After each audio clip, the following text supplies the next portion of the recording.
Welcome. Welcome to Driving with Styles. Hey man, it is definitely a better situation than last time we were here. Now, sorry for the tardiness. Want to give a big shout out to my wife. It's her birthday. So, you know what? Since I'm on that, this is not football. I'm gonna say this. I've been married for 22 years. Been with my wife since 97, so that's 25 years. This opposite attract deal is such baloney. Find you someone that's similar to you. I trust me. That opposite stuff wears off real quickly. Find someone that has same core values that are similar to you, not exactly like, but similar. So y'all can get along for a long time and not just for a little time. So this tape stinks though, because God, this camera angle at Missouri sucks. And I don't know any way to get around it, but to say that whatever happens at ESPN at this stadium, it is never good. And I don't like it because I really can't honestly see everything. I'm already making an educated guess. Now this is totally guesswork almost. But because of this camera angle, it's gonna show how bad our offensive line is because they really focus on the O-line. So yes, John, thanks for joining. John, as usual. Man, you know what? I am blessed, and I don't think you guys and girls understand how much I appreciate all of you for watching me for an hour. To me, it's a little crazy for me because this to me is therapy for me because it allows me to understand what's going on and it makes me feel better. But for all of you to watch this for an hour plus sometimes is kind of crazy to me. That shows how much BBN loves football because if you didn't, you wouldn't watch this for an hour. That's why I did the cut-ups. That's why I do the cut-ups and I start doing the cut-ups. So no one is required to watch me for, because I used to do 2 hours each half. At least I've cut it down to an hour. Try my best. And one reason for that is because I have the cut up, so I don't have to describe every play. I can cut out probably 10 to 12 plays a half. But man, this game was interesting because defense played their ass off, but then they didn't. And not that they played poorly, they just gave up a couple big plays, and a couple of them was just weird. Like, strange how they gave up those plays. Offense just couldn't find a rhythm. They just couldn't find a rhythm. And one reason is because this damn O-line couldn't freaking block. I mean, honestly, I'll show you. I'm not going to even get into it anymore. But I'm going to say this. There is a little, I am a big guy on playmakers. And for me, the strength of every team is up the middle. It's the offensive line, it's the guards and the centers. And the defense, it's the nose tackle. For our defense, it'll be the nose tackle, the 2 inside linebackers, and the 2 safeties. For a 4-3, it'll be the 1 and 3 tech, 1 linebacker, and 2 safeties. When you add Trevin Wallace and Derrick Jackson as a combo, they are a little twitchy. They are not as they are not technically sound like Square and Jones are. Square and Jones are not going to make mistakes. And if they are, it's going to be not a mistake that is noticeable. Those guys are beyond solid. They have played so much football where they should be solid, but those guys are locked in all the time. They make no mistakes. The difference, though, between a combo of Wallace and Jackson is they are going to make mistakes. What's up, AJ? They're gonna make mistakes, but they're gonna make mistakes going full speed with a little bit more of athleticism. And you're gonna have to deal with big plays and mistakes because they are not veterans. They haven't played as much football as Square and Jones, and not even close. But they give you something. It's kind of crazy. First play, it's not that we got away with it, but they should have got a couple yards out of that, but they didn't because of the turf monster. But this play here, man. This play here about Wallace, and I know this is a blitz, and Coach White makes him look good, but the athleticism, dude, this guy is making contact 3 yards behind the line of scrimmage. 3 yards behind the line of scrimmage, he's making contact. Now, the better thing about this is not only is he making contact, he's finishing the down play.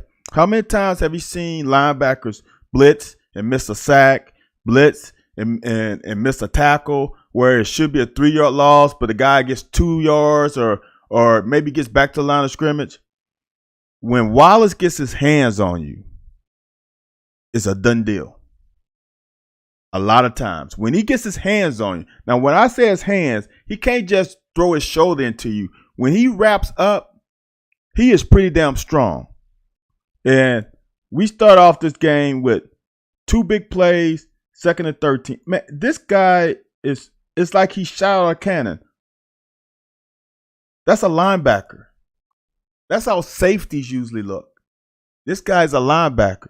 He is going, look, he's got at least a year left. Because I'm going to tell you, he's on the Jamin Davis track. Next year, he's going to be that dude who's going to catch a lot of eyes, and he's a freak of nature. So if he has the numbers, if he has 100 plus tackles, maybe 2 or 3 picks, he's going to go high. Because you know why? Because he's going to work out like a freak. He's going to run probably 4.5 40. Probably going to have a crazy vertical because you can't be that explosive like he's showing without having a good vertical. He's going to have a 37-inch vertical or higher. The kid is a freak. Like AJ said, why is going to be? He's going to be better than, he's going to be elite. John, I'm not sure, was he a safety? I'm not sure. I thought he was a linebacker in high school. I could be wrong, though. This kid is going to be elite. He showed some last year. And I said on the locker, Wednesdays, 9 p.m. Eastern Standard Time, that I really want to see him as a starter this year. But I honestly think him having to wait another year is probably the best thing to happen to him. Because I think he can get more good habits created and have another year gaining the voice of Square, teaching him how to prepare. And it's not about him playing because the kid can play. But to have 2 years under Square, showing him how to prepare for a game. People don't understand how important that is the preparation from Monday through Friday. And even though you don't want to, even though you might not go 100% the way Square prepares, but there's nothing like having a template, though, of how to get yourself ready and how to get yourself on the right foot and knowledgeable of how to use the data that the coaches are giving you, how to go day to day with getting yourself, your body, your mind ready for a game on Saturday. And I really think that having Square and Jones another year is going to help D-Jack, Thor, and Wallace so much. Just the little fine details of how to play. And I can't wait because I think this kid is going to do some amazing things next year. And I think D-Jack is going to too. I think getting these reps for him this year has been huge for a guy who tore his Achilles in last spring. For him to be back where he is, Shows how mentally strong that kid is. Now we got him in 3rd and 12. I showed this play on the cut-ups. Ox is slowly getting himself back. And I haven't been hard on Ox. Lost a running back. I'm not worried about it. Scott said lost a running back Keith or UT. Look, running back is a position I don't give a damn about, to be honest with you. I don't worry about running backs and all because there's so many damn good running backs in this country. You can easily be replaced there. I know we got 2 other running backs that we've been looking at anyway. So he wasn't a lock, in my opinion, anyway. I'm not worried about running back. We will get a running back. I'm worried about O-line and quarterback. Those are the 2 positions that I'm worried about. It's O-line and quarterback. If we can find a quarterback, no, let me correct that. If we can find some O-linemen, and that doesn't mean in the portal. We got Nick Hall and Bingham and Goodwin. Hopefully 2 of those guys are able to step up next year. Hopefully Horsey can come back, and I think he should move back down to center. To guard. I think you got to move Cox back to guard. I know we got a commit that's a center. I know it's gonna be tough for him to play as a freshman, but shit, if Quentin Wilson can't get there, I think we need to move the freshman there and move Cox to his natural position. Because I don't think people understand how difficult it is. They make it most centers make it look so easy to be able to snap the ball and get your hands back. It's kind of crazy. I'm worried about Ben. See, this is the funny part about the rankings. John says he's a great athlete and just running 20 pounds light. He can. I don't think. See, the NFL has changed, John. He doesn't really have to gain weight. With the way teams are trying to spread you out and athleticism is at a premium, he doesn't really have to gain weight. Look at some of these middle linebackers now. They are not 260 anymore, 250 anymore. Because no one is running with a power. No one's running with a fullback. You probably got 2 or 3 teams that run fullback sometimes. There's no lead blocks. There's no more power. So you don't have to be that much. You don't have to pack on pounds. Here's the deal. Here's the crazy part about this, about recruiting to me, is we have hung our hat on being developers. I even have a pinned tweet that's about we develop. I don't think people understand that we hit the lottery with a class. That's not going to happen with us every year. It's just not. That is not going to be the norm. Because you're asking a coaching staff that has probably 12 people in the state of Kentucky that are ranked. You go to a Georgia, and they probably got 70 high school athletes that are ranked. You go to Florida, they probably got 80 high school athletes that are ranked. You go to Louisiana, I know we got 40, probably 30 plus 40 high school players that are ranked. You are recruiting at a deficit off top. Just period. And for anyone to expect us to be in the top 15 year after year is fooling themselves. Now, should we be 45? No. I don't mind being in the 20s, the high 20s. That's going to happen on occasion. Because your higher ranking guys are usually your skill position guys, usually your wide receiver, running back, quarterback, defensive end. And if you look at our roster, we are kind of stacked at wide receiver right now. There are some wide receivers who will look elsewhere because we're not Alabama. We have only had, 2 receivers in the past few years that have got drafted, Lynn Bowden and Wandale. We don't have a track record of skill position players getting drafted. We've had a running back. We've had more O-linemen than anything else. We've had some 3-4 linebackers more than anything else. But we don't have a history of the positions that really get you into that top echelon. What got us into that spot this year, or what was that? Yeah, the 2021 recruiting class, 2022 recruiting class, where we got all them damn receivers. Then we got a couple defensive backs. Then we got a couple defensive ends. I don't know if we're going to repeat that on top of each other of getting all those guys again. I just want people to understand our calling card is the ability to develop, the development of players. So now, instead of getting 2 stars and mid 3 stars, what if we get high 3 stars and a few low 4 stars? If we still got the coaches that are able to develop, we will be fine. Those numbers are just numbers. Look at what the hell happened to Texas A&M with their recruiting class. Look at where they're at. So all this ranking shit, I understand for fans, it's great, but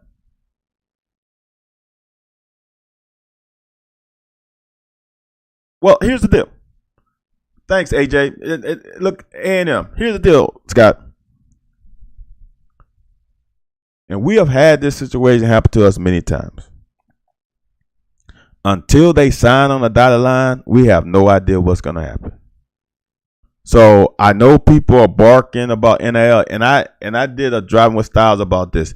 I am sick of the barking because here's the thing. My ear's not to the street, but when I came to that Mississippi State game on a new damn Jumbotron, every fucking other play, timeout, whatever, BBN NIL came up on the screen with a damn QR code to donate to. Now, I understand. I really do understand that it's for businesses. I get it. I have my own business, so I understand that it's not as easy. I know fans would rather just give their $5, but the shit that pisses me off is there are a lot of people, not talking to you, Scott, but just in general, there are a lot of people who want to complain about shit just to complain about shit. Because if you really want something, you will find a way to make it happen. In life, if you really want something, you find a way to make it happen.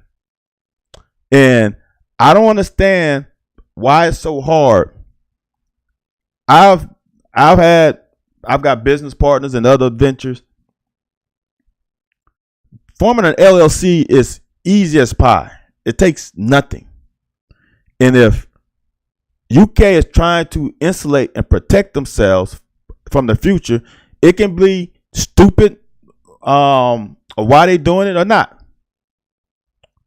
But if this is the way they want to do it, because they think it's the safest way to do it to protect themselves from the future by making it a business connection with the NIL.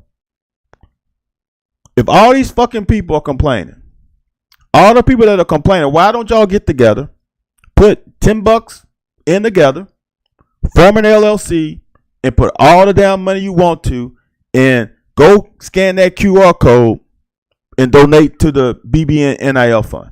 It's really that simple. I just don't like people belly aching when there are options. It's not like we don't have an NIL option.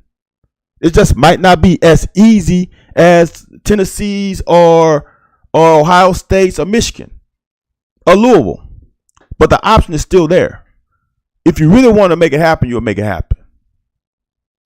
And like I said, when I was talking about this yesterday or the day before, is comparison is the thief of joy.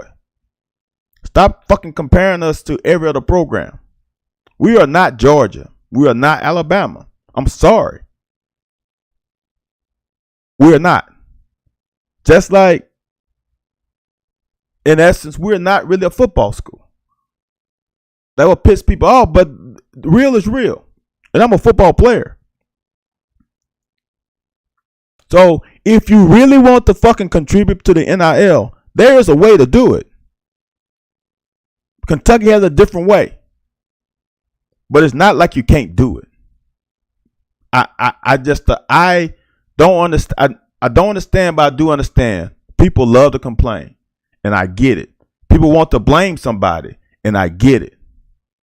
But don't sit here and go on Twitter and complain and complain and complain when Coach Stoops has said it He said it when the season started. He just said it tonight. I heard someone say he said something about NIL. If you want to make it happen, make it happen. Stop being fucking complainers. Understand. I get it. It would be nice if a fan could just donate $5. I really do get it. I understand. It'd be great if I could just have a link in Venmo and Cash App. $5. I totally get it.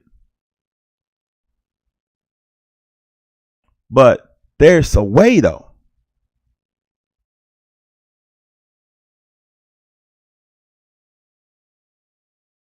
So like I was saying, this to me is, thank you, John. He didn't complain about, he did not. But see, this is,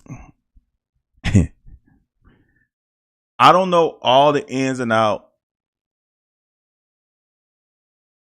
But Scott, why is the wrong way? See, that's the whole thing. Why is it the wrong way? AJ, I'm gonna just be honest. If I win 1 point, whatever the billion is, I'm sorry. UK probably ain't seeing shit. I'm just being real. I might give them something. You know what? No, I'm not gonna do it. I was gonna say I would donate something to get a building, but I'm not that narcissistic to have to see that. Scott, what's the results? Are you saying the results because we were ranked 45? Is that the results? Again, until kids sign on the dotted line, we will see. And I'm gonna be honest with you, and this is just me. I'm old, and it's scary for me to say that I'm old. But if a kid don't want to fucking be here, I don't want him here either.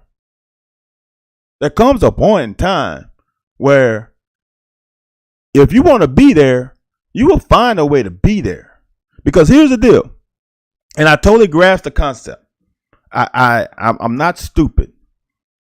When another team offer you some more money, how that can sway you a little bit. But honestly, if $10,000, $20,000, $30,000 sways you, you really don't want to be at the other place anyway. Because here's the deal. It's not like Kentucky's not going to give you something.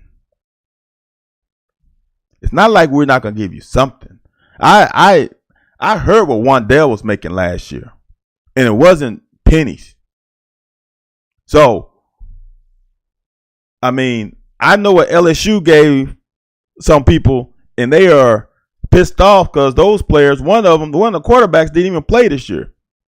So, there are some hiccups in this whole NIL deal. It ain't been ironed out yet. And I'm going to just say this. We got to our first 10-win season with not a higher ranking class. The guys on that class were dudes on that class were not 4 or 5 star. Damn, Will Levis wasn't a 4 or 5 star. Damn, C-Rod wasn't a 4 or 5 star. I'm not saying that you would turn them down, but sometimes we get wrapped up in the wrong shit. Because I'm going to say at this college, at this university right now, where we don't have a tradition, that to stack up class after class after class is going to be extremely tough. You're going to hit on occasion. But I'm going to say this so we can keep going because of what? I'm 30 minutes almost in?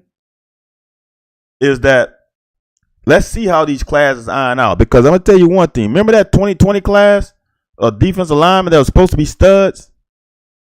They haven't all hit yet. You remember the highest ranking guy in that class? He ain't hitting. And when you are a 5-star, that means you are an immediate impact player. Not 3-4 years down the road, because he is playing better now. But damn, if you're a 5-star, you are supposed to be immediate impact. And he's not. I'm just saying. I'm just being real. Justin Rogers has not been an immediate impact player. So, some of these guys that we're talking about, and you have to also look at where they're ranked. Are they a low or they are high? because to me it's like it's kind of crazy. Like, what's the difference between a high 3 and a low 4?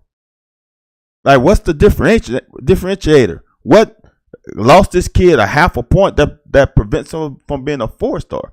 Some of these high 3-star players are a little bit better than some of these low 4. So Rodgers is getting his legs back. I think people take for granted that he got hurt during the season last year and expected him to be just back to himself right away.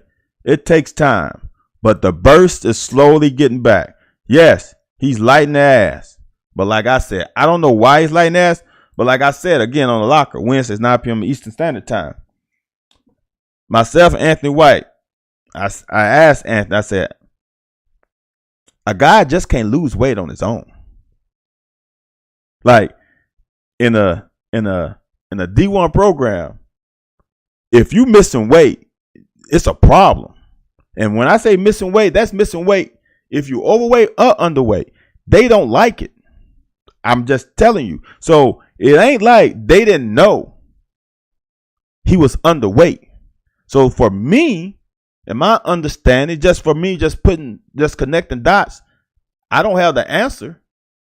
But for me, having an injury that he had, I think they let him. I think the trainers had him lose a little weight to help him come back quicker and put less stress on that knee. Now, that I could be totally wrong by that. But then I'm going to ask, if I'm wrong, why did y'all allow him to come underweight? Because we all know they can put weight on you. They put you on a damn diet program that'll put 10 pounds on you in a heartbeat. So I think there's more to it. How good do you think Ox will be as? Look, Ox showed his ass last year as a freshman, right? Wasn't that his freshman year? Yes, right? Ox showed how good he can be his first year. So no doubt about it that when he gets back, and it takes time. Some people heal in like D-Jack, for him to come back out there Achilles in less than a year was fucking stupid. And not stupid in a bad way, but that's like crazy for someone to come back after an Achilles that quickly. Some people heal faster. And I think when he gets into this offseason program, after a year of being healthy, he's going to be a menace again next year. I have no doubt in my mind that next year he's going to be a menace. No doubt. Because he's getting that feel back. Now, I heard people say, and I didn't say anything because I'm like, I didn't think we ran tempo in his first drive. But perception is reality for some people. And this is, people I don't like doing this, but I do this. And my man Anthony disagreed. We have a little disagreement about this because I put the onus on players. He kind of splits it between players and coaches. There's only so much shit you can do as a coach to get guys ready, especially on this level. You work during the week. You get plays that you think and they think that they can perform, and either they're going to perform it or they're not. It's that simple.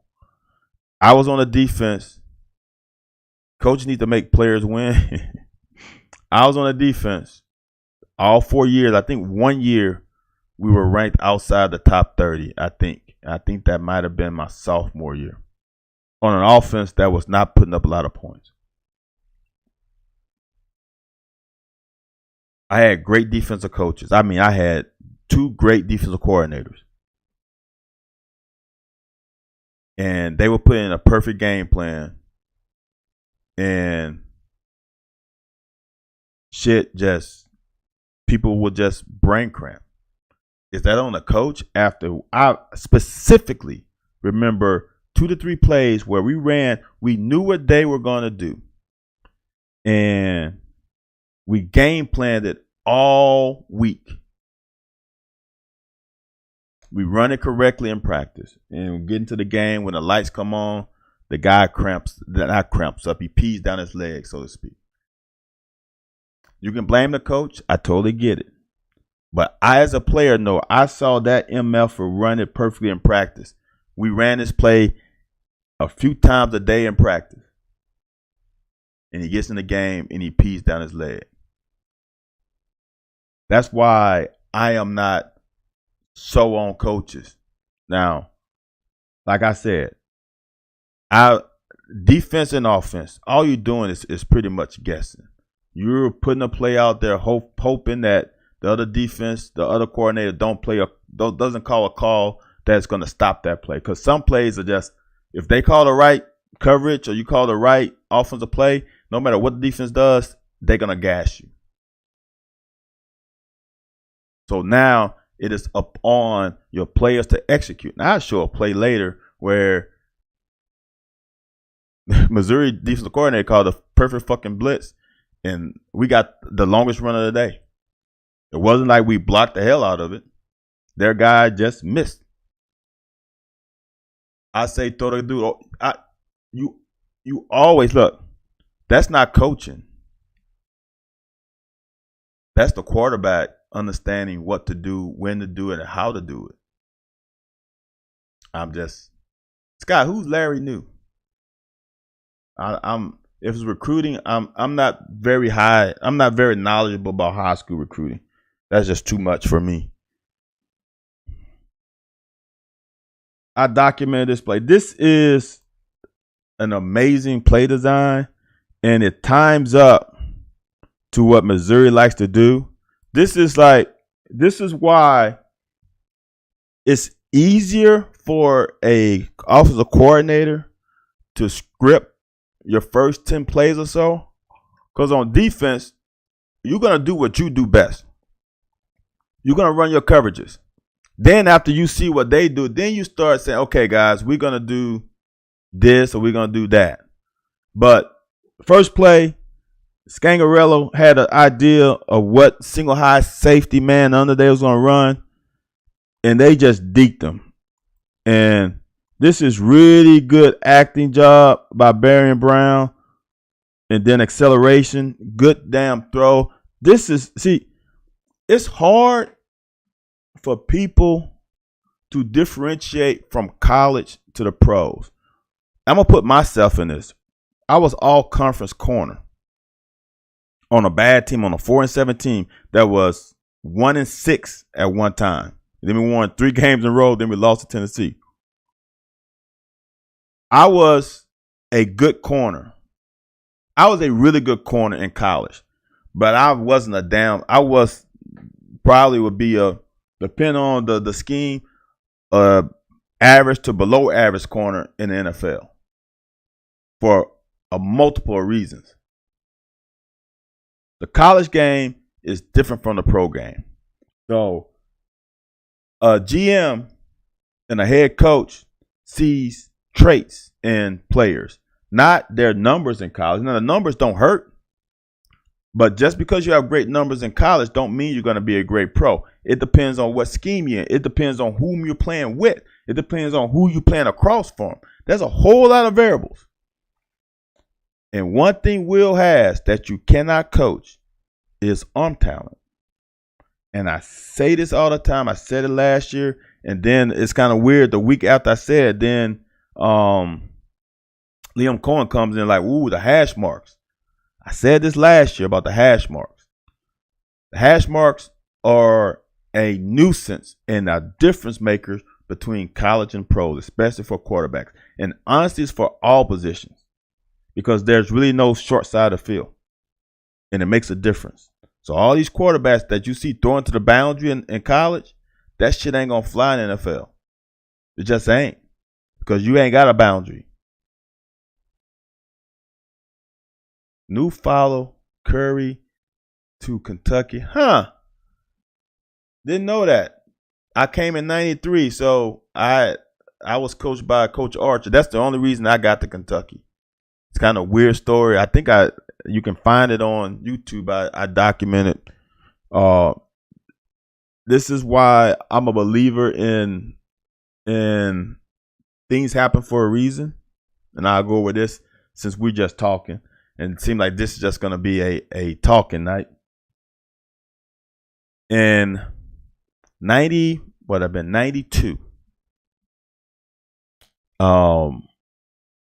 Right?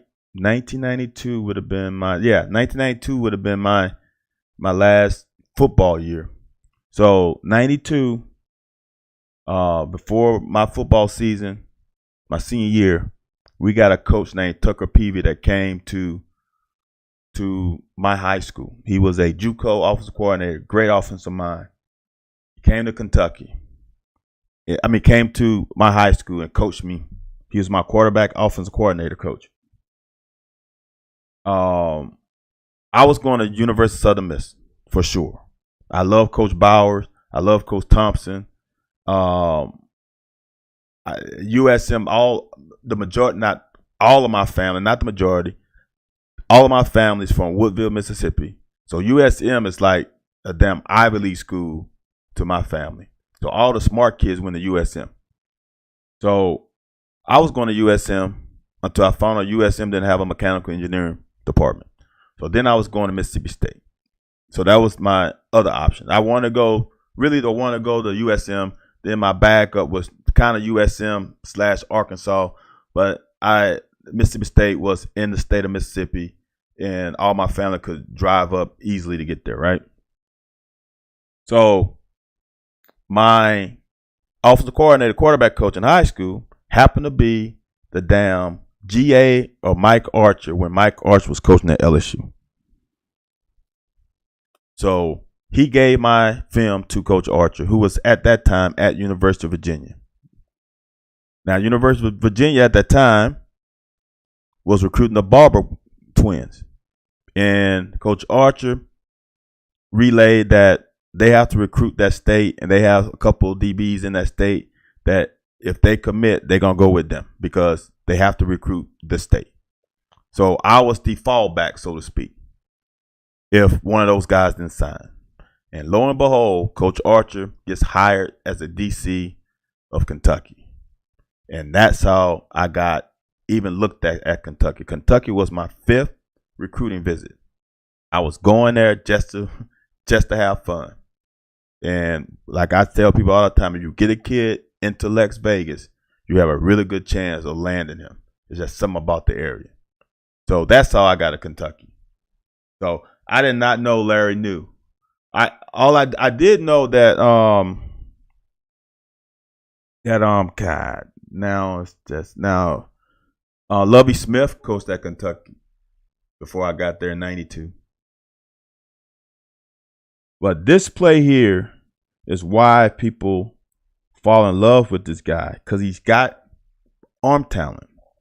And if you don't think if he played with a better line that he would be in a better situation, I don't know what to tell you. And here's the thing. All quarterback has warts. I can look at every quarterback film, Heaton Hooker to Bryce Young to CJ Stroud to anybody else and say, whoa, they have issues. There's not any perfect quarterback. Hell, damn Peyton Manning wasn't perfect. And I played Peyton Manning in high school and in college. He wasn't perfect. He had issues. Will has issues, but that's not new. The only thing I do on here, and the funny part about it, see on Twitter, I only have 2 minutes and 20 seconds to do a play, to analyze a play. So like right now, we're 40 minutes in and we have covered 2 minutes and 30 seconds of the game. I can talk a play out here. So what I do is, it's simple to me. It's like my coach used to do me in high school and college. The eye in the sky don't lie. Eye in the sky don't lie. And I'm hard on players, and I think I'm pretty fair. I say what they do well. I say when they fuck up, they fuck up. And I'm going to say it. Because I think as fans, you need to understand kind of what's going on with what the thought process. Because some people see things Because even me, and then this is why I do it, because I look at the game as a fan initially, then I look at it from a player coach afterwards. I don't watch a game and dissect like, oh, well, this no. Because I want to enjoy the game just like all you guys and girls enjoy the game. I want to just watch it. I just watch it. But I don't comment too much because I don't want to comment because I'm not sure. Now, if it's a sure thing, like they show a replay and then I look at it from not the fan standpoint, I'm like, oh, nope, it's obvious. Then I might say something. But I try to say my things right here when I got time. And my thing is, you can blame whom you want to blame. I just see it from a different angle because people, the buzzword people say, oh, the game plan was horrible. How the game plan was horrible unless you knew what the game plan was? How you know what the game plan was? Because you just saw a few plays and you said, no, that must be no. First of all, sometimes the game plan changes after the first couple series. You know why? Because the other team across the ball from you might have made some adjustments prior to the game too. So now what you thought they were going to do, they ain't fucking doing. So all this game plan shit, it bothers me because you don't know and I don't know what the game plan was. You won't hear me say, oh, the game plan going to a game was just horrible. Because I don't know what the game plan was. Now, if I knew what the game plan was, then I might say something. But how do you know what the game plan was? Oh, no problem, John. Like I said, it's on YouTube somewhere. You look at the videos. There's a YouTube of, I guess, a little more in depth.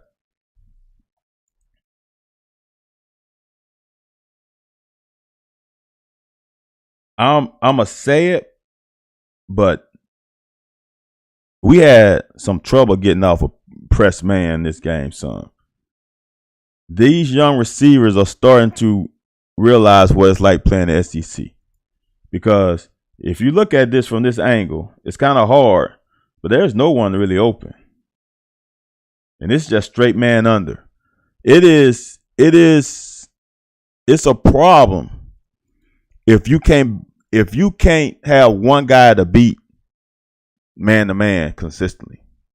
It's just a problem. Because if that's the case, then if you go man to man, that means they can allocate more men to the box to stop your run. They can go at least 7 in the box minimum.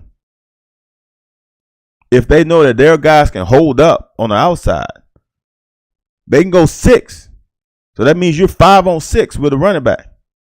So if you can't beat them guys on the perimeter consistently when they are playing you man to man, that's a problem.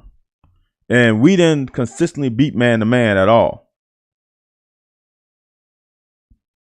And I don't think people understand how good this Missouri team is. I'm not a big Drinkowitz fan. I'm not one at all, to be honest with you. But this team they could be on the other side of the fence, just like we could be only with one loss right now. They lost that Auburn game, that Georgia game, that Florida game, and our game. This game, they were in games. They lost 4 freaking games where it could have easily been they could have won all 4. So I think some people don't understand how good this defense is. This defense is really good.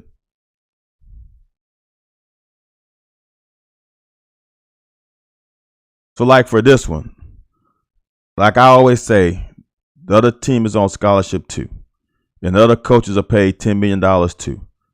The coach called a great blitz because look, if he doesn't get there, this is one situation.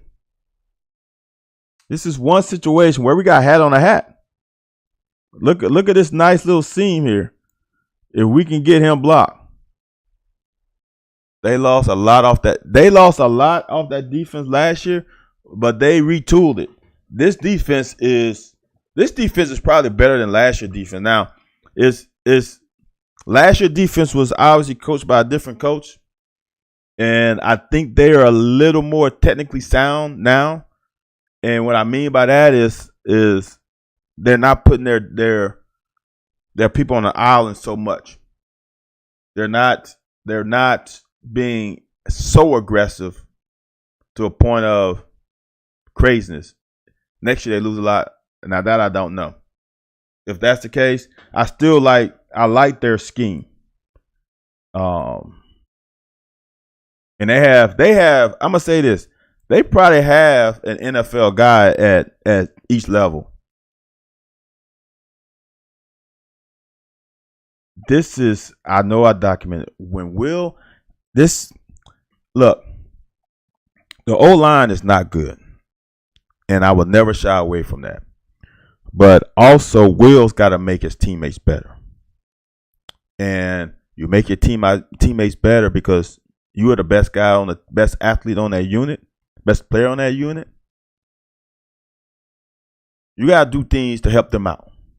And climbing the pocket is one way to help them out. It's just, now there's sometimes where the middle is not, there's nowhere to step up.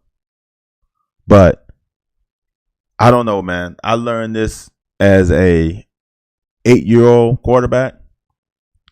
I learned it from Coach Peavy when I was in high school. Now my drop wasn't textbook, but I knew how to climb the pocket.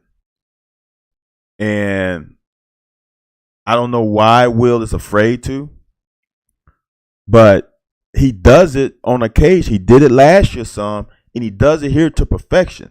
There's no way we make this touchdown without him climbing the pocket. Look, and this is what people have to understand. These defensive ends, these guys on the outside, they are defensive ends in college for a reason, because they're fucking good. And if you just create a launching point, these guys are going to figure it out and figure a way to get there. So the way you make their job hard is you fucking change the launch point. You change it from here to here. And that's easy with just a hit step. And he went beyond that because not only the middle of the line did a great job. And he bought him time. I don't have a... No, don't tell me it's gonna... I haven't had this happen for the last couple games. He bought the line some time. And I hear this stuff about, the time to throw was 2 seconds. At 2 point whatever seconds. Trust me, I get it. Yes, sometimes it is not what it should be. But sometimes if Will would climb the pocket, he would give himself another second and a half, or at least another second. Some of that is not on the O-line. And when I say not on the O-line, they still need to block better.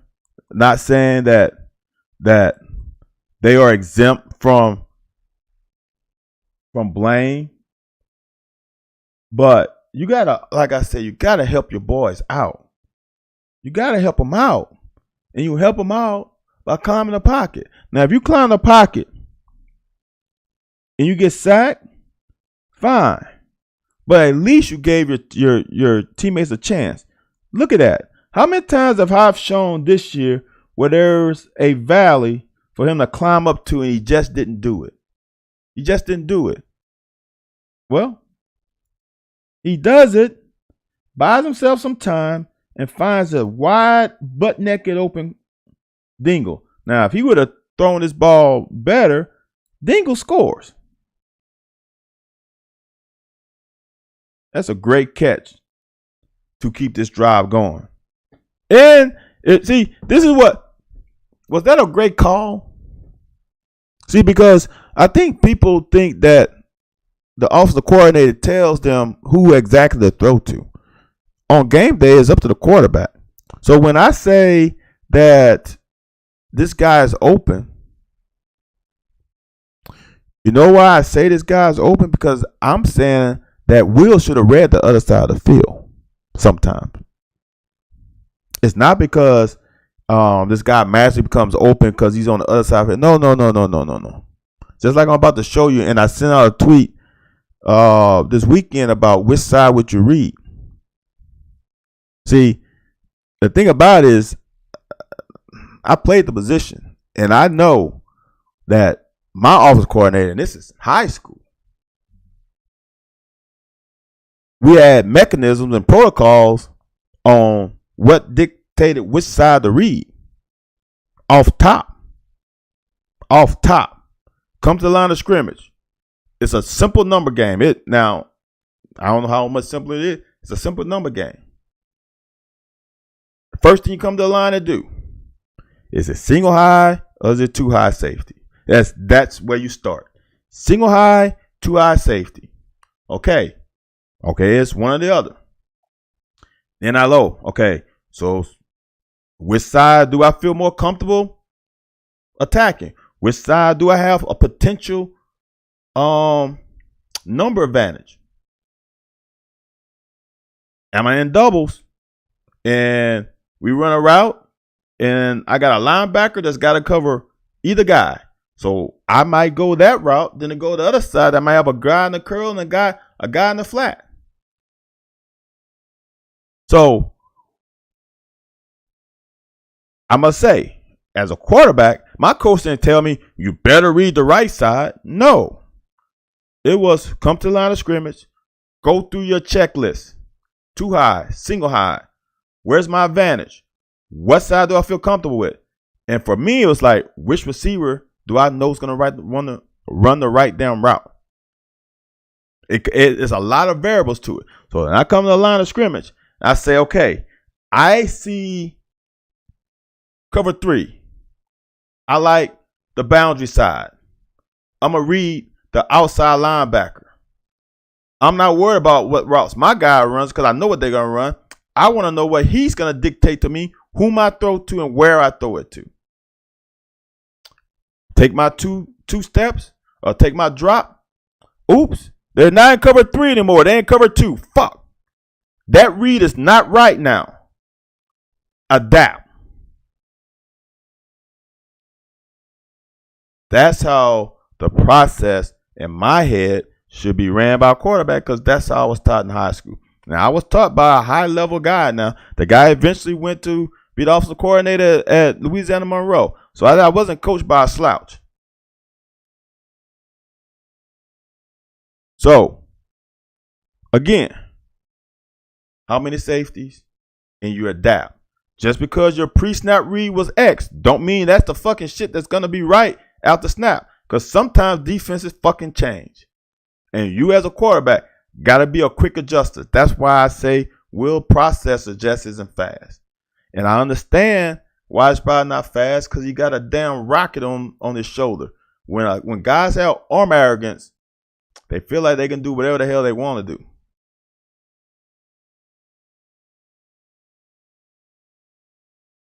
Great catch by Dingle, man. And if you want to say it, that was a great play call, right?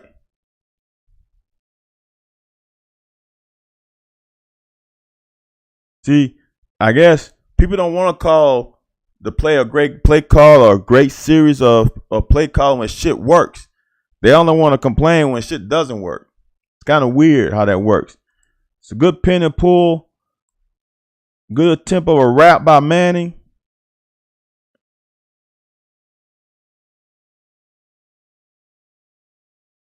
I think we understand what pin and pull is by now.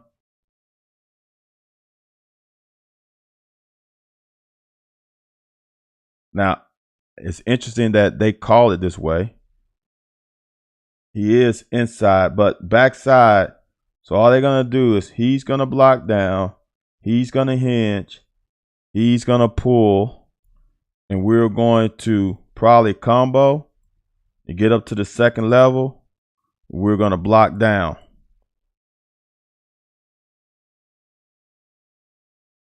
See the combo? Block down, leave this guy unblocked because we got a puller.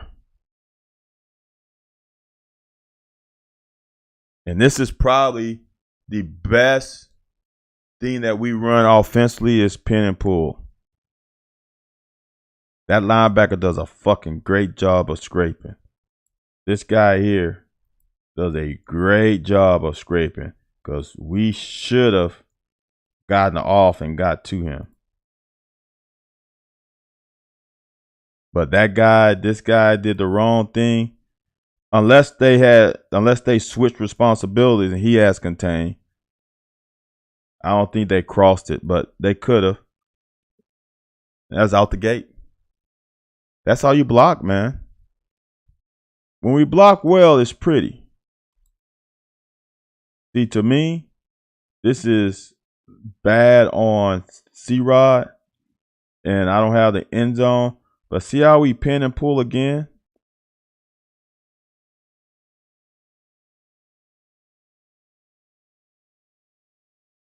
So Burton is going to be the puller. And what's his name? Cox blocks down, double, block down. Leave this guy unblocked because he's got to come all the way around. Then we're going to block down. Then we combo. But CJ decided to run up the middle when, look at that. If you would have followed Burton, look at it. If he would have followed Burton, I think we got something there.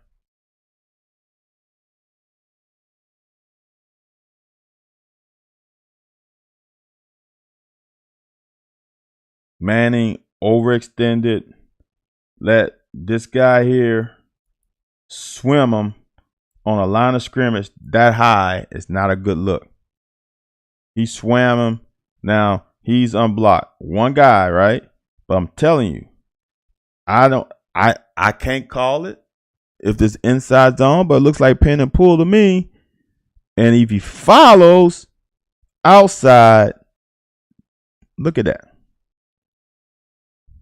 I don't think that play was supposed to go inside.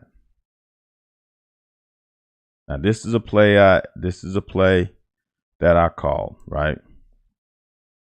If you know the route combination, Will's got to know the route combination. This is a double pick. This is like in basketball, a double screen for a three-pointer. There's nobody else out here. You actually, in essence, if you really look at it, where the safety's at, you got actually 3 on 2. And over here, you got more 3 on 3. And everybody said, read the right side. Smoke scores on that. I don't know about that. Now, this is what I want people to understand. Yes, Will can't throw the ball over here when he's not looking over there. He cannot, because he's not reading that side. What I'm saying is he's reading the wrong side off jump. He shouldn't be reading this side over here. He just shouldn't be.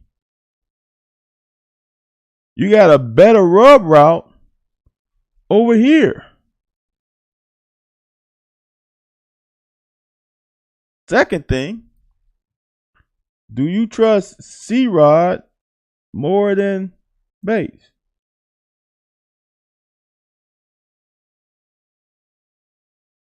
Because honestly, C-Rod didn't sell this well enough to get the rub route.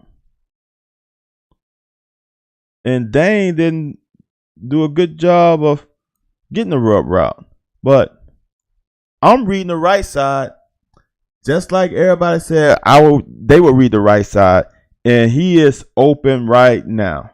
You throw that ball about right over there, and he runs and catches it. Put a little softness on it, and that's a touchdown.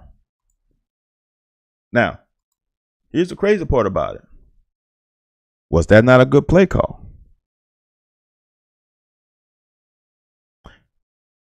They will have options. Now, I know I stated just because I want answers. Do you think Will has autonomy to? Will has the right to read whatever side of fucking side he wants to read. Because a coach can't dictate it, because how does he know what the defense is going to do? He read the wrong side. Suncat, I'm glad you're here because this game was absolutely horseshit with the offensive line. I don't get it. You have to help me out. But that to me is an easy case of reading the wrong side. Now, again, people have to give. These two guys are athletes. They are SEC defensive ends for a reason. Will gets to the top of the drop, and he hitches and steps forward. See how that little movement, that is a faint movement. Look, he got to the top at the 13. So these guys are trying to get to the 13. They're trying to run the horn to the 13. He takes a 2-yard hitch to the 11, and they run right around him. Run right around them. That's how making your teammates better.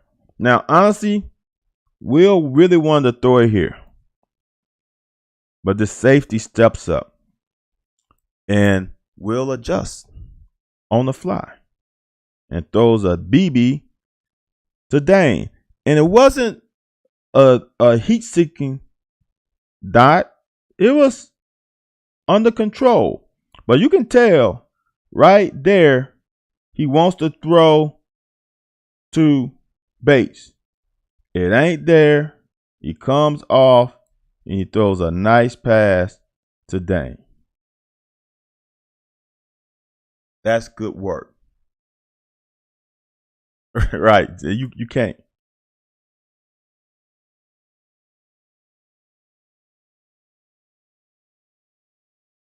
This software is glitching a little bit. I'm gonna say this. People need to understand because this is where I played from. I played from typically 8 to 9 yards off receiver, especially on first down. People will say that's on a corner. You know who is on? It's on a guy I'm a fan of, Jordan Love. What the hell is he doing? As I tell my guys in high school, when there's only one receiver and you're I'm going to call him the nickelback, you go hunt his ass down because there's nobody else that can threaten your zone immediately. When this quarterback immediately looks over here, why do we stay at the exact same spot and make no movement? The front hand is off the ball. Look at that. People will say this is on Valentine. This is not on Valentine. This is cover 3, it looks like, or some responsibility where he has to stay over the top of the receiver. He's not going to make this play.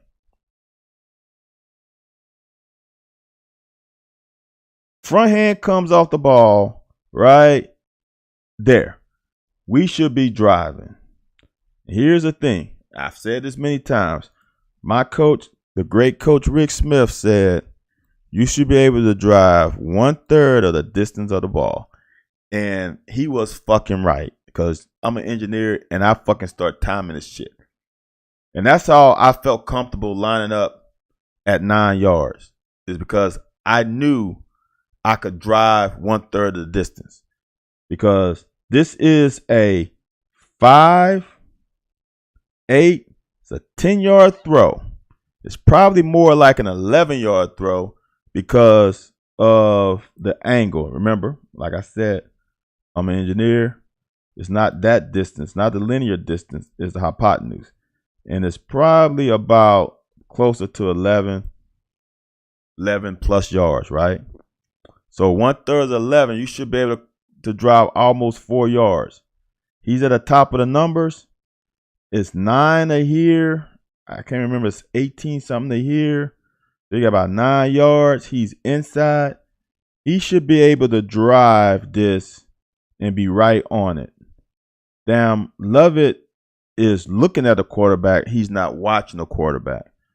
The ball is thrown, it's in the air, and Lovett still has stayed in the same spot he was when he started. He hasn't taken a step until right there, and the ball is caught. That's not good. He has literally not moved an inch. I want to show you. Look where he at. He's on the 32-yard line on the snap. He's still on the 32-yard line, still on the 32-yard line, still on the 32-yard line, still on the 32-yard line. Now he moved, and the ball is caught. That's on him. That cornerback was at 8, took a read step, was at 11, from the line of scrimmage, coming to drive, and minimize that to 1 yard or yak, maybe 1.5. That's pretty damn good. Yeah, I'm not sold on Valentine being the 8th best corner. I'm just not. But I'm also a guy who is big on making plays. And how many interceptions does Valentine have? I'm not sure. I'm not sure. I don't watch Forbes. If he's top 8, he's probably 3rd round. I don't watch Forbes from Mississippi State every week, but all I know is Forbes has 2 pick sixes this year. I think at that, when he played us, I think that was his 5th interception. You got a guy with 5 fucking interceptions with 2 pick sixes. Now I know you gotta grade every play, and maybe Forbes isn't on his shit on other plays, but when he played us, he was not on his shit. I'm a fan of Forbes, and I think that kid, I know he's probably not the best DB in the conference, but I don't think Valentine's better than Forbes. You got to be able to make plays. I'm going to tell you one guy who's making plays is this damn Drew Phillips. And I said it in the beginning. I'm saying, y'all, I can't remember where I said it, but I've said it many times. People were clamoring about, oh, who's going to be the opposite of Valentine? I'm like, y'all sleeping on Drew Phillips. The kid missed 6 games last year because of that bullshit. This kid is going to be opposite Valentine, hopefully next year. I thought Valentine was a junior. That was a redshirt sophomore.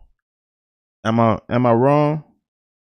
Let me check, y'all, because I'm interested because I really think he's a redshirt sophomore. So give me a second as I browse the interweb. Unless somebody knows he is a junior. So AJ says a junior. I'm gonna get the information for myself in a second. He was class of 2020. So yeah, he's a junior. He's a true junior. He played as a freshman 2020, played last year in 2021. He's a junior, so yeah, he can go. Phillips has retired Afari. Nah, not really. Phillips hasn't retired Afari. Actually, J.J. Weaver retired Afari. J.J. Weaver, Afari came in because of J.J. Weaver. See, it's hard to, so there's a nickelback that's more of a passing down nickelback. That would be Phillips because he's a corner. He can guard slot receivers man to man very well. Afari is like a hybrid of Phillips and a Weaver. So when you have first and second down and you don't have your traditional outside linebacker as in Weaver, Afari has more lead in his ass to handle the run game on first and second down that Phillips can't. If Phillips was in the game on first and second down, I would run at his ass every fucking play because he's just not going to be able to handle the physicality of the run game. So Afari could as a defensive back, just like Devontae could last year as a defensive back. You don't want to live on that, but because of the injury to Weaver, that's why he played. What happened with dude? It is scary what this defense can be next year. And we talking all this shit about this defense being so good this year. And I said before the season started that this defense on paper is better than 2018 defense. And I'm going to say this, on paper, the next year defense will be the best. Because all these fucking guys will be a year older, and you're going to have some dynamic inside linebackers. And you're going to have some dynamic playmaking safeties. It's going to be crazy. It's really going to be crazy. Because you're going to have Lovett, who was, had 11, 12 picks in high school as a junior. You're going to have Geiger. You're going to have Vito, which I don't think Vito can play safety. I don't know if I trust Vito as safety, but I trust him in the box. He's like Tyrann Mathieu. We might have to fucking find a way to get him on the field. I don't know how, but find a way to get him on the field. Because Jordan Wright is leaving. And we never know, J.J. Weaver might leave. We might specialize in a small package or a medium package. I don't know. But with Afari and Vito and Geiger and Lovett and with Phillips and Valentine, and I said at the beginning of the year, I don't know what he's going to turn out to be, but Elijah Reed is a guy that I think people should look out for in the spring, because I'm telling you, the thing that made my life easier on defense when I got to college was the fact that I played quarterback my entire career before getting to college. I knew how offenses tried to attack defenses. So I played every play through the eyes of a quarterback. It's almost like these foreign exchange students, when they come to the U.S. and they actually hear us speak, they translate it to their language, wherever they came from, and then translate it back to English. That's kind of like what I did with defense as a corner. I looked at it from a quarterback's eyes. When they came out, because we call formations by playing cards. So ace, joker, king, queen. If they came out in a king formation, I already automatically say, okay, quarterback. If they're going to pass it, this is what I'm looking at. This is what I'm reading. Then I flipped it. So I think Elijah Reed, having that advantage of playing receiver for the majority of his career and converting to corners, if he uses it correctly, he's going to be a menace. Because you can't coach length and speed. We could add a sufficient pass rush guy. I think you're right. See, AJ, and I'm weird on this. And Sky, I do love Kobe Average. It's too many guys back there. Here's the reason why you burn it, Scott, because those guys are not going to stay 5 years. I like a defense for me as a corner, because I've had a few interceptions not come to fruition because of sacks. I would rather push up the middle more than a sack. I would like a quarterback to not be able to step up in the pocket and try to make a throw with not fully stepping into it, and I have a good break, and the ball doesn't have the zip it would have if you didn't have the pocket collapsing in the front of them. I like that more than pass rushing, to be honest with you, but that's just me. I like interceptions. But Andrew Phillips on this is what being a good teammate is. All right. Look where this guy contact Andrew Phillips. Drew Phillips. He contacted him on the 34. Andrew Phillips drove his ass back to the 31. Now, he ain't going to make the tackle. But look at the indecision it causes this receiver to do. because he probably wants to go here. But that's vacated by Andrew Phillips. See that? Now he's got to turn in. Know how I said, if you guys have thought about this, that Tennessee game last year, I will harp on this. I will down this hill. From the top of the number to the sideline is 9 yards.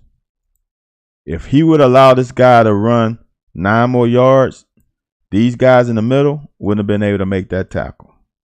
But since he made them cut up, he made it easy on everybody else. I just think for our next level, we need to either get more pressure, become better. See, that's AJ. That's it. And I'm telling you, when you put Trevin Wallace and D-Jack at linebacker together, I think you will get more picks. And I honestly think when you add Wade and Fibry as outside linebackers, they're a little more twitchy. They're not as long as Wright and Weaver, but I think they're more athletic. So there's nothing like in pass coverage. Watch, I'll show you a play later. With fast, twitchy guys, now with that can help in coverage. I don't know why Wallace came so far over and vacated the interior of the box with that motion, but that caused this play. See how he widens so far out? See how he vacated the box? I don't think he needed to, unless it was man. Because now D-Jack's job is to turn this running back into his teammate. So he's going to try to force this thing with his inside shoulder and force it to his teammate that he's hoping is right there, so they squeeze him like a pimple. But his teammate vacated, and that made that hole.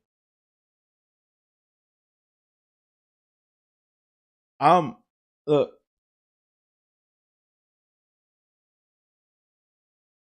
we had a great class this past cycle with Deion Walker and all those guys.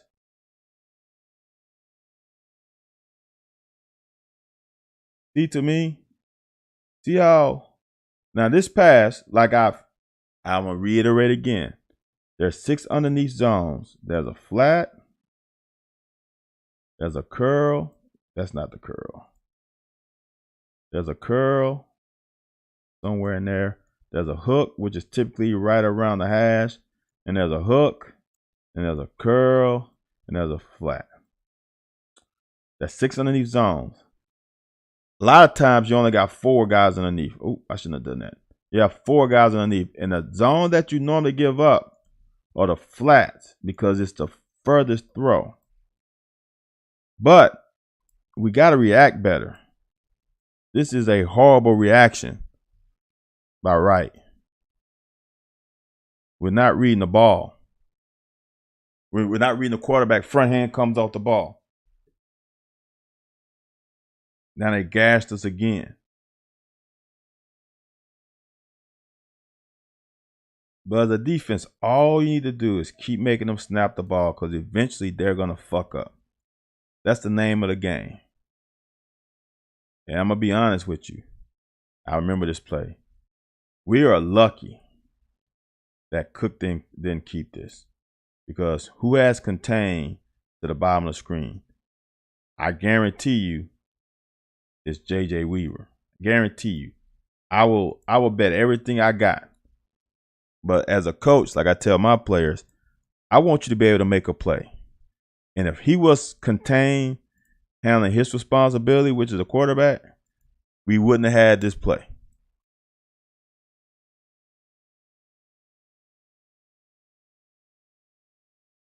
See, I don't think Lovett has it. And the reason why, this is why I don't think Lovett has it. And you tell me, this is why he doesn't. And this is why I said he doesn't when I saw this. This is why people use motion. When number 7 goes in motion, Phillips follows. And the only reason Phillips is going to follow him is because it's man-to-man. You can't have contained if you're man-to-man. Lovett has this linebacker. I mean, this tight end man to man. He does not have contain. So, and here's the thing about it is there's a communication factor. Did he know it was man to man? Did someone call a stunt? Because it looks like there's a blitz stunt too. So if you want to say it's somebody, it could be maybe Wallace has him because maybe they switch responsibilities and he's gonna Wright's gonna spill it and Wallace comes over, but it's definitely not Lovett. But it doesn't matter. The fucking play was made. Dude, I think I showed this. This kid right here, I'm telling you, and I'm gonna give me kudos. I gotta pat myself on the back. This kid I said was gonna be good this year. Because he is the most aggressive corner we have. It seemed like a little thing, but him taking on that block, dude, is everything. Now, this receiver just doesn't have a straight shot because he's got somebody in his face. And these two guys, you can't do this better. You can't do this in a controlled environment better than what they did right here. Inside shoulder, squeezing like a pimple. Dude, they lost yards on this play.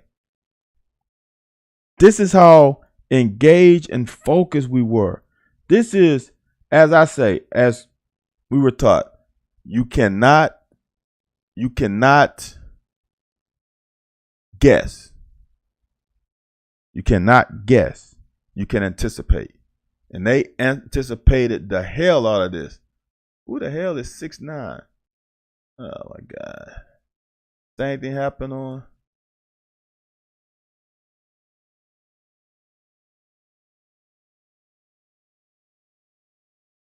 Great fucking play. Dude, that is hyper focus. You don't tackle them for -3 yards if you're not engaged and focused to the highest level of being focused. That is unbelievable attention to detail.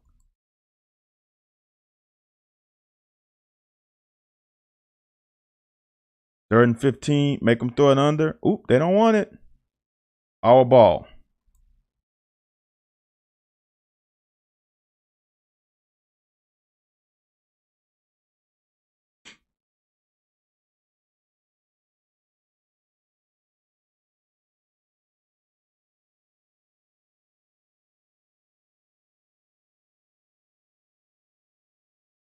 Their D-line is pretty damn good.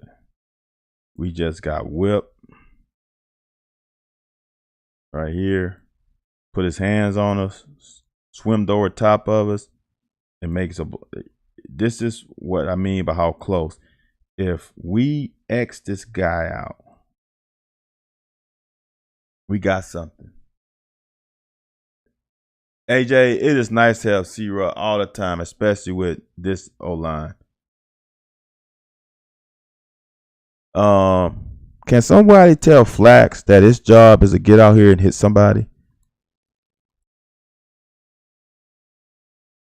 He's got to get out there with a purpose. What? He basically does nothing except getting away. Come on, man. That's a damn good call if your ass go block that damn corner. And you ain't got to block him. You just got to fucking scare him. Get in his way. Make him go to his knees and try to take your knees out. Damn.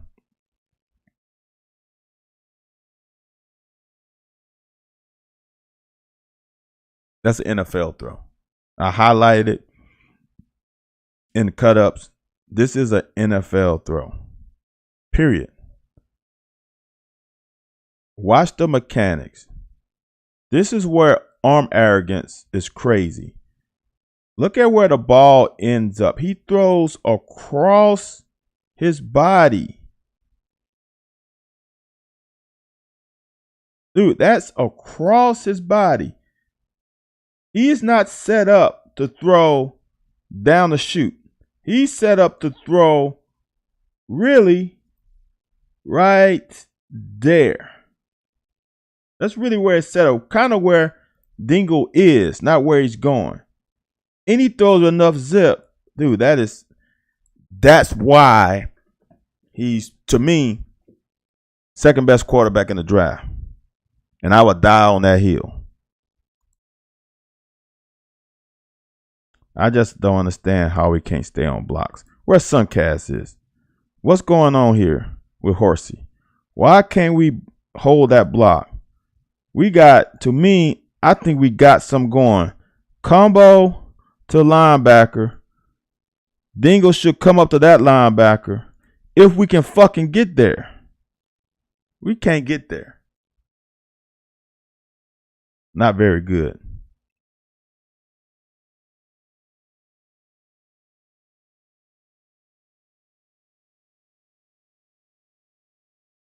I really want to know what would have happened with this if he's not held. Because I think that ball is a little low. But then I look at it, he might have turned inside more. Because if he catches this, this is to the house. That's a house call. Because there's nobody back there. Look, if he catches that, this is the nearest guy to the situation. So this was actually a great play by their guy. Because that's a house call. And look what happens. I really don't think, Upshaw is not a blocker. I understand he's a senior. But he gets his ass whooped right here.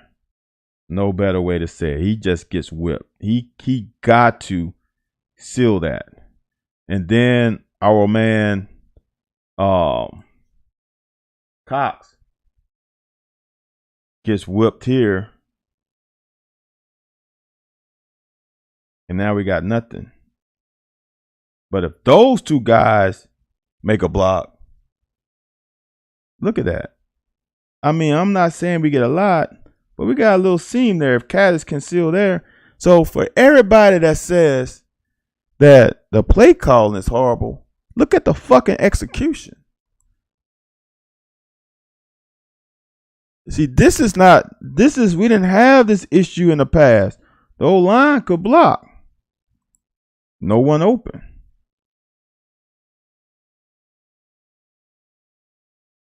No one open. I'm going to show you a play later. These MFers play almost like quarters, and these safeties sat. I'm going to show you a play, and somebody think I'm crazy.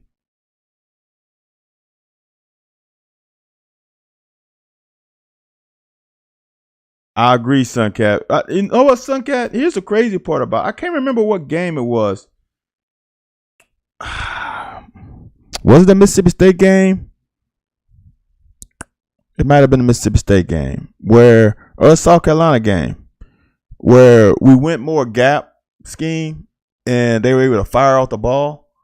And they did a better job of creating another line of scrimmage.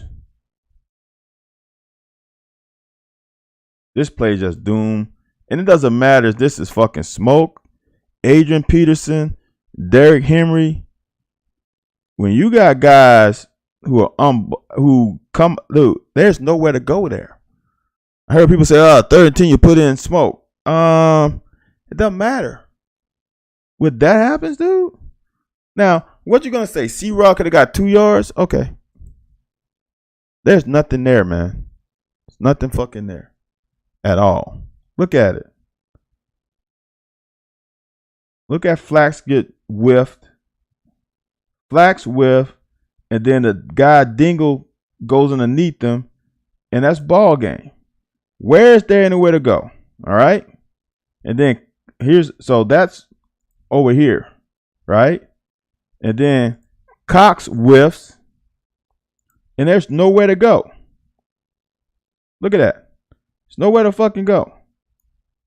So, have your druthers.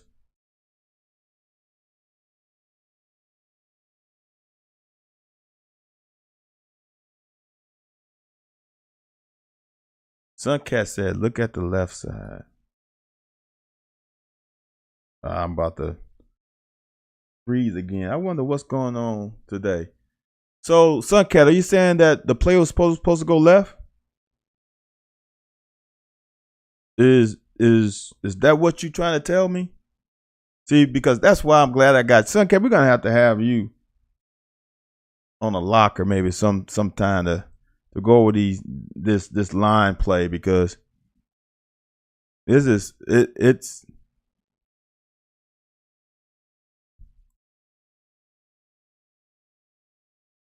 not good.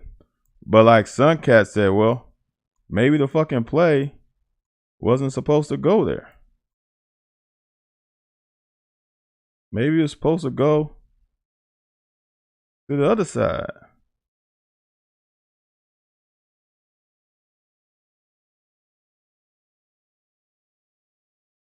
I'm trying to get it back, guys.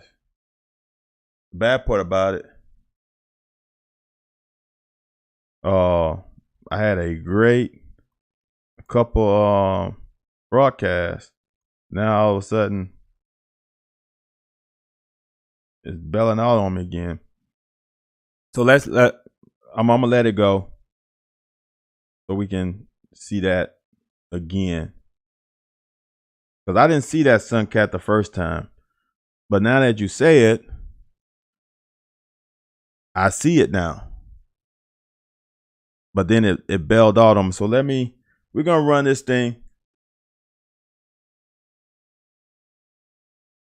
between the right guard and the center. Huh.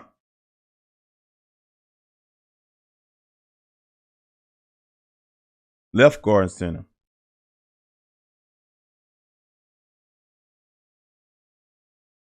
We'll see. That's interesting, Suncat. And now it does look like there's a hole over there. But I'm not sure, even with but the center, but Cox whiffed on a linebacker though. Do you think that was still a shot to get big yards? Oh, hold on.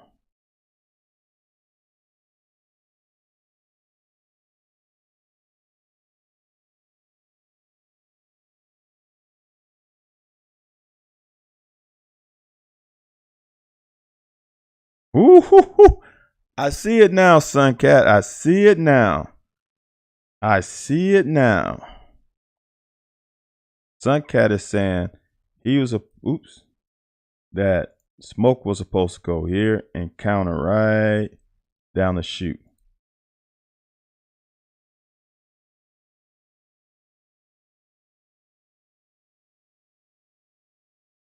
I think I see what you're saying, Suncat. I think I see what you're saying. The same thing happened with C-Rod earlier. I think we had a pin and pull and he went straight up instead of following Burton. I see what you're saying. There is something right there. For sure. Interesting. Then we missed the fucking field goal. So again, it sucks that everybody can't watch this, but I mean, I think Suncat just showed that was a fucking big play. We ran on 3rd and 10. Just like later in the game, I think we ran on 3rd and 14 and almost got all the yards.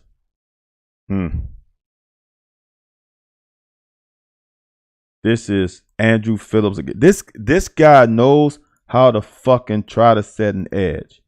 Look at this. Now, only thing I don't like is he didn't have no reason to engage with that receiver. He should have ripped through his shoulder and got upfield and try to turn him into, I think this is D-Jack right here. This is what I mean. See, watch this. This is what I mean by if you set a wall up, it makes it easier for this guy, right? Watch. D-Jack has no chance of catching him because he ran another 10 yards to the sideline. That's the advantage of setting an edge.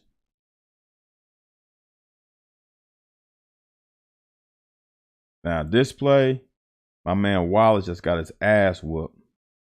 He got double teamed, but when your teammate is fast and good, he comes and cleans up for you. See what I'm saying? You're gonna live with this sometimes, because he's gonna make so many other fucking plays like he made this entire game. Sometimes they're gonna win. This is a great fucking play by Drew Phillips. This kid show they gave they gave a game ball something to Wallace. I think Drew Phillips deserved something, the fucking laces or something, because that kid played his ass off. This play showed to me how far away Will Levis is from being 100%. I don't know if you can see that hitch in his stride. He's got a hitch in his stride. And if you haven't had turf toe, I haven't had turf toe, but I had buddies of mine that have had it, that were beasts, and that made them look like little boys. To be able to push off the ball of your feet is just impossible. Look at the penetration. Come on, man. Come on. If you got wide, if you run in a zone scheme, why can't Flax get in front of number 6? Why? I mean, come on, man.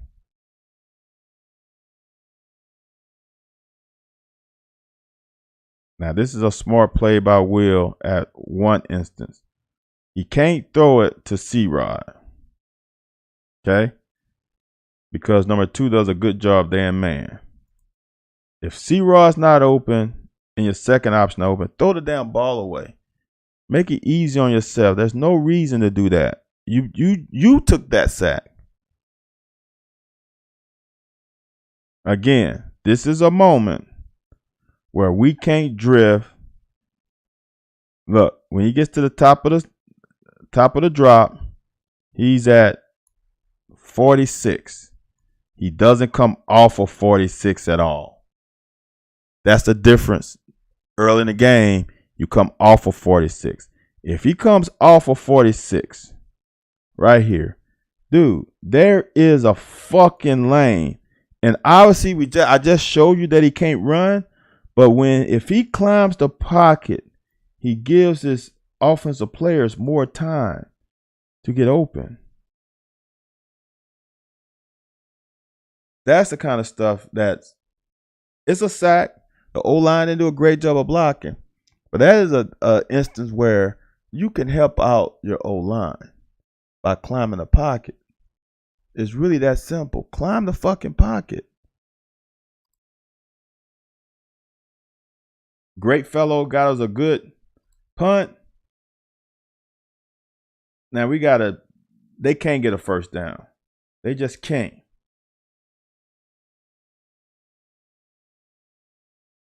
That's bad. In zone, the fault is on the guard for the penetration. First job is stop that before moving on. Linebacker isn't blocked. It's on a tackle for not getting to the DL. Gotcha. But Suncat, question. Sometimes it looks like they're fucking blocking man. Because I've seen a case where Burton, they did a twist and Burton followed the D tackle all the way outside. Why would you do that?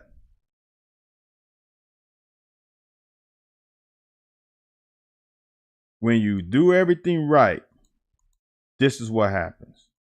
When everybody handles their job, every gap is filled. It's not about making tackles, it's about doing your job. Every gap is filled. They get nothing. Can't be doing things that are not your job. Same thing here. Everybody's doing their job. Now, Lovett's got to wrap them up. I think Lovett does a damn good job until the end. That's safety. Look, he stays. His job is to stay inside shoulder of the running back. He's inside shoulder. He's scraping. He's scraping. He's scraping. He is in. Dude, I can't coach that any better. Look at that. The great thing about it is he didn't get too far down. He got linebacker depth, and he scraped all the way across. Now, it'd been better if he was a little bit deeper because so he can come down. But look, he meets this guy right there. That's a 2-yard gain.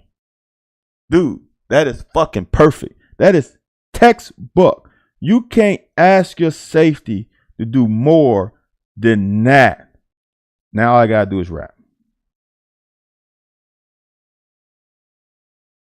I will deal with that because he did the right thing.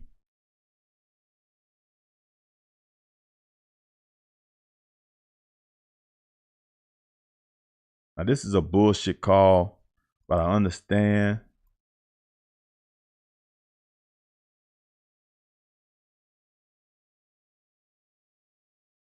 But Phillips has his head back.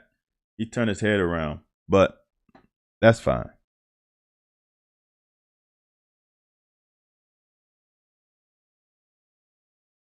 This is such a good play by Wallace and Phillips. Phillips has quarterback. He made sure quarterback didn't have ball before he folded back. I'm telling you, this guy, I'm going to say he graded out awesome. He might not have had all the tackles because like that, Wallace got the tackle, but his alignment and assignment, being where he's supposed to be, was immaculate. Even on the PI call, he was where he's supposed to be. Like even right there, God, he almost got that sack. He still doesn't understand what defense player can do with alignment. If he thinks he has a linebacker and a twist, doesn't understand where to look when his guy doesn't. When the guy does something, he got you, Suncat. So Suncat, I want you to tell me honestly your honest opinion. Do you think they're coached poorly, or do you think they just don't execute on game day? This is so good by him. How many times? Because honestly, this is what. Now, I'm gonna teach people something right now. Okay. So a lot of people think that Weaver should come up for the quarterback. The guy should come for the quarterback is D-Jack. And when I say this, it'll make total sense. I couldn't say this in a 2-minute 20-second because time runs out. So the reason why Weaver can't come, because the quarterback is rolling to the sideline and could potentially throw into his zone, which is curl to flat. Okay? D-Jack has hook. D-Jack has hook. And when the quarterback rolls, he's going to go to the curl, right? Because your zones move as the quarterback rolls out. The thing about it, a quarterback cannot, I shouldn't say can. On this level, most quarterbacks can't throw across his body into your hook zone. So because of that, someone has to make the quarterback pull up. And a guy that can make him pull up without losing any leverage in her zone responsibility is D-Jack. So usually that linebacker comes out of his coverage, vacates his zone, and tries to pull up the quarterback. That's why Weaver play of this is fucking perfection. It's patience. It's 3rd and 6. You want to stay in your zone until you know that this quarterback is going to pull it. And like I say, I believe this wholeheartedly. He didn't come until then. Football gods reward guys who do the right thing and in the right spot. And he got rewarded because fuck, this quarterback just fucking almost handed his ball off to him. This angle shows it. He wants the curl. He wants the curl now. The thing about it is, he knows if he throws it with this guy linked, he might be able to tip it or potentially pick it off. So he's not going to throw it. Because see that? He's in his line of sight. Right? Here's the other thing. A little nugget. As a quarterback, when you roll to the right, the ball is going to tail to the right. Because that's just what Newton's law, whatever, stays in motion, something in motion, stay in motion. If you ride your bike 10 miles an hour and you drop a rock, the rock is going 10 miles an hour. So for a quarterback, and I know this because I played the position, is that you have to lead, you have to throw it inside the target to compensate for your motion to the right. So if he compensates and throws it inside, that gives even more of a chance for right to potentially pick this off. So that's why he didn't throw it. So now, if right comes off right now, like right now, if right at this step started coming forward, the quarterback could throw it inside and throw it away from Key and might be able to complete it. Dude, you cannot play that better. He gave Key enough time to belly up with him where the quarterback doesn't feel comfortable. See that? See how Key is not on him yet? But right when right cross his face, Key is right on his. Now he ain't gonna throw it. Dude, that is so damn good and so underrated. It's inconsistent talent. Sometimes Flash get a great seal. Yes. Yep. And then yep. I agree, Suncat. Boy, if y'all on Twitter, read Suncat's statement. Coach can always be better, but so can player prep. The players can always watch for film prep. Thank you. Thank you, Suncat. I appreciate that.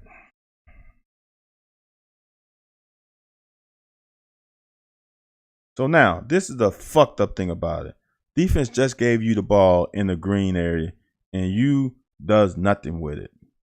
This is another reason why Will is high on the draft board. That's a dot, dude. That's in a tight window. Great throw.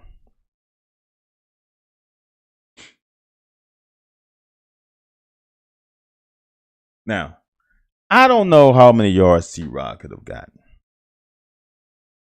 I don't think this play is for him to cut it right up the hash. I think this play is for him to outflank the defense and run away from him.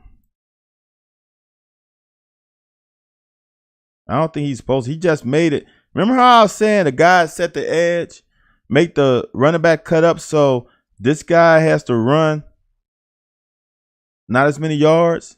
Well, damn, C-Rod just made it easy for him by cutting up the field. I agree, AJ. That is true.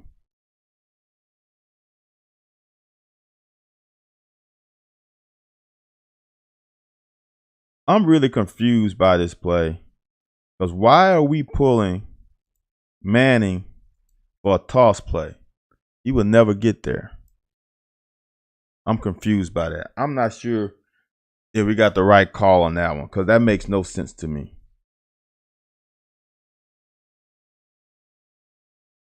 Now, this is a play. I'm going to show you something. I want you to count the players. I'm going to tell you why I feel. I know, Suncat. That's what I said. It can't be right. All right. I want you to count the players. 1, 2, 3, 4, 5, 6, 7, 8. I think there's a 9, 10, and there's a guy over here 11. All right. Want you to remember this. Let's remember this. All right.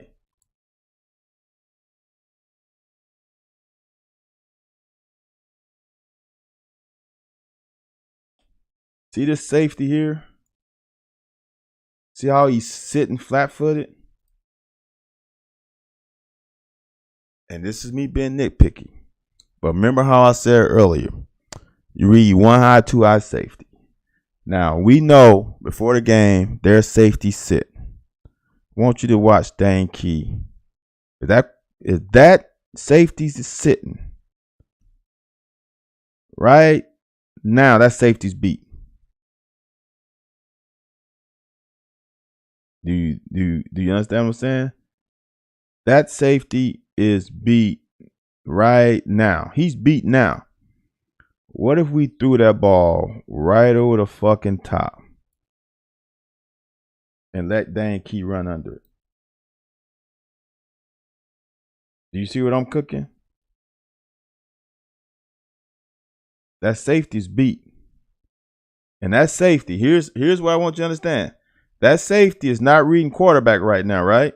So it's not like he's bailing because he sees the throw.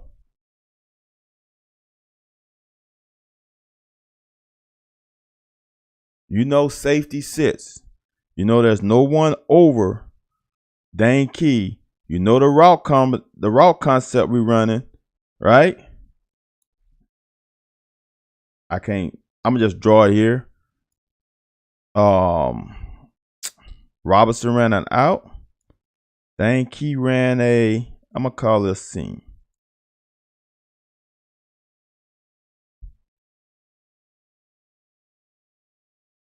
This is the elite level quarterback. He sees that, he throws this damn thing up because there's nothing over here.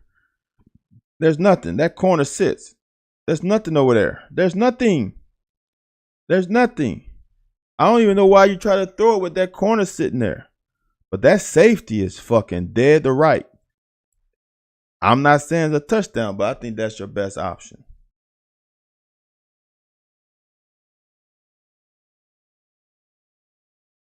That damn Wallace, dude. Like I said, he's going to make some mistakes. But the one thing about him is you can fucking blitz the fuck out of him.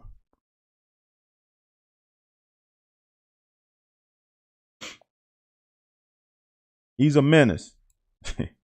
He's a menace. And I'm not sure what this was. Because this was a big delay. He didn't come right away. Oops, not there. He didn't come right away. Was this a read? Was this call? Wow. And like I said, when he pushed his hands on you, it was right away. I'm sorry. That is a twist. That's a twist. They must have slid to the left. I wonder why they slid to the left and left that tackle by himself. They double team. Huh, interesting. And the back didn't get there at all. Then we got a fucking penalty. Again, this is what I want fans to understand. And this is why this defense is great when they do what they're supposed to do. They handle their job. Make them throw it underneath. Do not allow him to make a big play. Look, he is trying to push the ball down the field. Look at him. He's trying. He's trying. Nope. I'll just take that. Wallace gets his hands on you. It's ball game. Oh, boy. This is like moving the pocket, right? Some people ask, why don't we move the pocket? We do a short roll. And I'm telling you the reason why we don't roll much because of that toe. So we got him out a little bit. But damn, Dingle, can you get a damn block? But there's nothing there. Doesn't matter.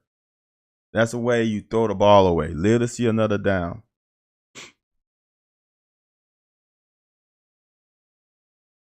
Wright makes something out of nothing. Gets us in 3rd and short. 3rd and manageable. And this the one, man. I'm not going to harp on it because I already talked enough about it. Bates is butt naked open. And you can see it when they go over when they scan the pass. Look at Bates. Look at him. There's nobody around him. How many times have we seen, and in this game alone, that we have seen people throw this over route on us? Why can't we do it? That is butt naked open. That is butt naked open. That's butt naked open. And I'm telling you, Bates might score. There's nobody else back there but that corner and Dane Key. There's nobody else back there. Oops, I'm sorry. I got too excited. Drawing all kinds of circles. This is the middle safety. There's nobody else back here. There's nobody else back there but that corner.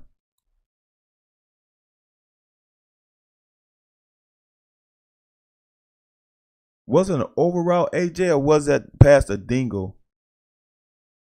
I thought that was play set. I don't think he came from the other side of formation, but you could be right. I do remember the play. Andrew Phillips. God, that kid. I love that kid. As a former corner who like to get his nose dirty, Andrew Phillips, I like a guy who don't mind getting his nose dirty. I love it. Dude, we're at almost 2 hours. I'm going to go through this. Man, this series right here was huge. And for us to get another fucking turnover and to get nothing out of it bothers me. Great run by C-Rod there. I'm going to run through this last few things. I'm telling you, this is the best thing we do is pin and pull. That's a great block by Manning. Great running by C-Rod.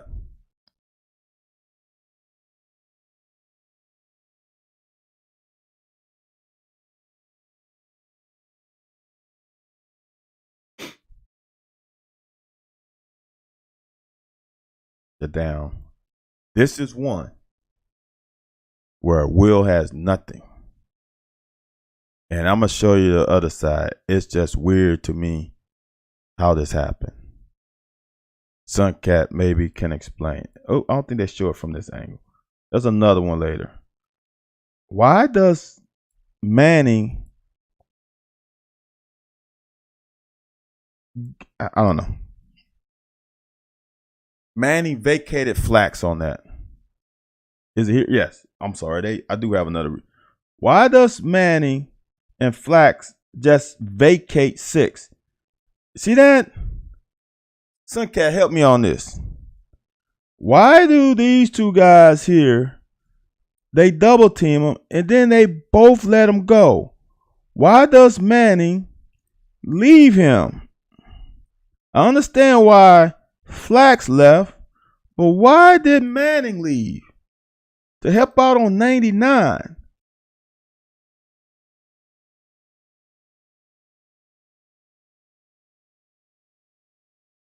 I don't get that. This makes no fucking sense.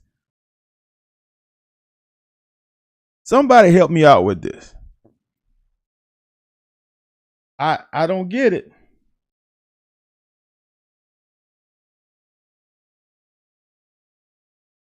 Is Flax supposed to stay on 6? Because you got the back in the tight end? Something is screwy here. And they just let 6 come. That fucking makes no fucking sense. 3rd and 17. And now I'm gonna get haters on this one. Because this is the difference between crazy elite backs and really good backs. And I'm being nitpicky. Magwood got a block. There's color over there. There's color over here. There's no color over here. I was taught to run away from color. I mean, I know you like to hit people, but on this situation, why don't you run off of the wide receiver's butt?